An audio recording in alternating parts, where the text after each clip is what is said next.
कक्षा नवम के भैया बहनों का हार्दिक स्वागत है।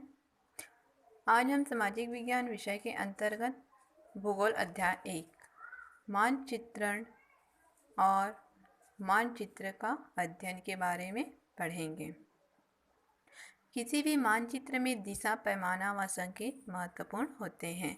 स्वाभाविक है, मानचित्र में दिशा, पैमाना व संकेत अति महत्वपूर्ण होते हैं, इसलिए हम लोग इनके बारे में आगे पढ़ेंगे। ठीक है। दिशा, आपसे पूछा जाए कि पूरब दिशा किस ओर होगी तो आपका जवाब सूर्य उदय होने की दिशा की ओर संकेत से होगा। ठीक है। किसी एक दिशा के पता होने पर शेष तीनों प्रमुख दिशाओं को भी हम आसानी से ज्ञात कर सकते हैं। आप सभी जानते हैं कि मूल दिशाएं कितनी प्रकार की होती हैं? 4 प्रकार की होती हैं: उत्तर, दक्षिण, पूरब और पश्चिम। आइए एक चित्र के माध्यम से देखते हैं दिशा। उत्तर, दक्षिण, पूरब, पश्चिम। ये जो चित्र दिया हुआ है दिशाओं के बारे में है और 4 भागों में डिवाइड किया गया हुआ है। उत्तर पूर्व, उत्तर पूर्व के अंतर्गत में आ जाता है जैसे मध्य। उत्तर और पूर्व के जो मध्य स्थित है वो आता है उत्तर पूर्व के अंतर्गत, और दक्षिण और पूर्व के अंतर्गत में है वो आता है दक्षिण पूर्व। फिर पश्चिम और दक्षिण के मध्य जो है वो आ जाता है दक्षिण और पश्चिम के अंतर्गत दक्षिण पश्चिम, और वैसे उत्तर और पश्चिम के जो बीच में है वो आ जाता है उत्तर पश्चिम। इस तरीके से मध्य को हम दर्शा सकते हैं। मुख्य रूप से 4 दिशाएं होती हैं: उत्तर, दक्षिण, पूर्व और पश्चिम। किसी नई जगह में दिशा कैसे पता करेंगे, आइए देखते हैं। जैसे इसके लिए हमें सूर्योदय व सूर्यास्त, ध्रुव तारे अथवा चुंबकीय सुई की सहायता से हम दिशा पता कर सकते हैं। ध्रुव तारा हमें भौगोलिक उत्तर की दिशा बताता है क्योंकि यह सदैव 90 अंश उत्तरी अक्षांश के समकोण पर है। भौगोलिक उत्तर के वास्तविक उत्तर भी कहते हैं तथा इसी के आधार पर मानचित्र बनाए जाते हैं। भौगोलिक उत्तर के विपरीत ही क्या होता है? दक्षिण।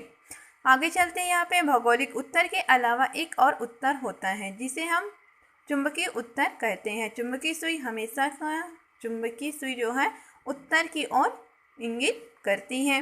पृथ्वी एक शक्तिशाली चुंबक है। इसके बीच के भाग कोर में निकल व फेरम लोहा की प्रधानता है। चुंबकीय उत्तर ध्रुव तथा चुंबकीय दक्षिणी ध्रुव का स्थान बदलता रहता है, जबकि वास्तविक उत्तर व दक्षिण ध्रुव का नहीं।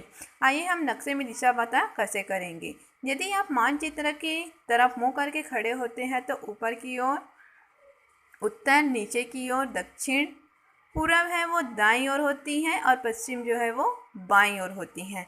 वास्तव में दिशा सापेक्षित होती है। सापेक्षित का मतलब होता है कि वे एक दूसरे के संदर्भ में, ठीक है। जैसे यहाँ पे जगदलपुर रायपुर के किस दिशा में है तो हम एक मानचित्र की सहायता से क्या कर सकते हैं? दिशा क्या कर सकते हैं। आइए हम एक मानचित्र की सहायता से दिशा क्या करते हैं। जैसे उदाहरण के तौर पर यहाँ पे दिया हुआ है मानचित्र।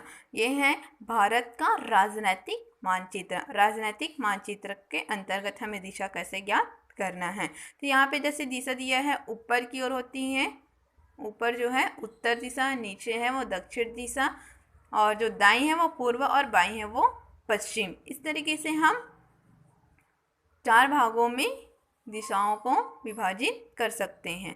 अब आइए जैसे एक प्रश्न ले सकते हैं, छत्तीसगढ़ की किस दिशा में नेपाल है। ठीक है।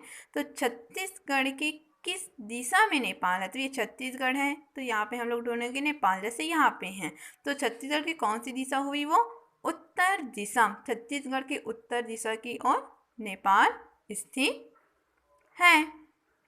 वैसे यहाँ पे ले सकते हैं कि छत्तीसगढ़ की किस दिशा में गुजरात है। ठीक है। तो छत्तीसगढ़ ये है, छत्तीसगढ़ की किस दिशा में गुजरात है, तो यहाँ पे गुजरात दिया हुआ है तो वो आ जाता है छत्तीसगढ़ की पश्चिम दिशा में गुजरात है।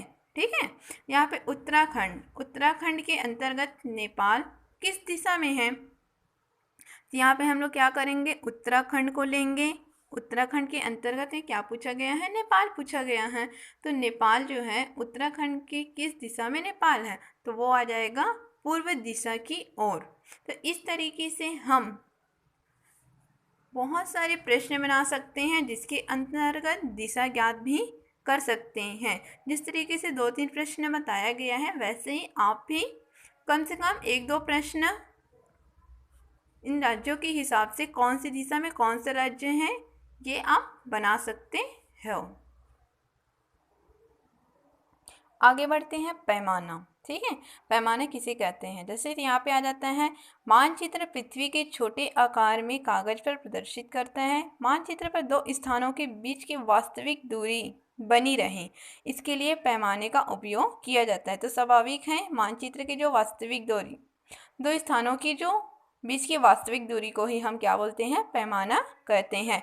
इसलिए पैमाना मानचित्र पर दो स्थानों के बीच की दूरी तथा धरातल पर उन्हीं दोनों स्थानों के बीच की वास्तविक दूरी का अनुपात है। हमें मानचित्र पर यह दूरी माननी पड़ती है। स्वतंत्र भारत में यह दूरी मीट्रिक प्रणाली में लिखी होती है। इसके लिए हमेशा इकाई का अंक लिया जाता है जो 1 सेंटीमीटर बताता है।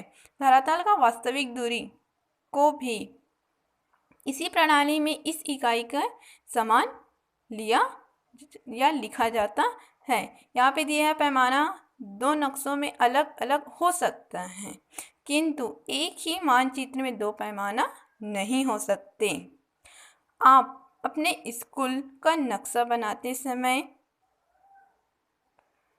तय कर सकते हैं कि मानचित्र में 1 सेंटीमीटर दूरी धरातल पर कितने मीटर तक दर्शाया जा सकता है। आइए देखते हैं पैमाना कितने प्रकार की होती थी। यहाँ पे दिया हुआ है पैमाना मुख्य 3 प्रकार से हैं: कथनात्मक पैमाना, रेखीय पैमाना और प्रतिनिधित्व भिन्न, प्रदर्शक भिन्न। इनके अंतर्गत पैमाना 3 प्रकार की होती है।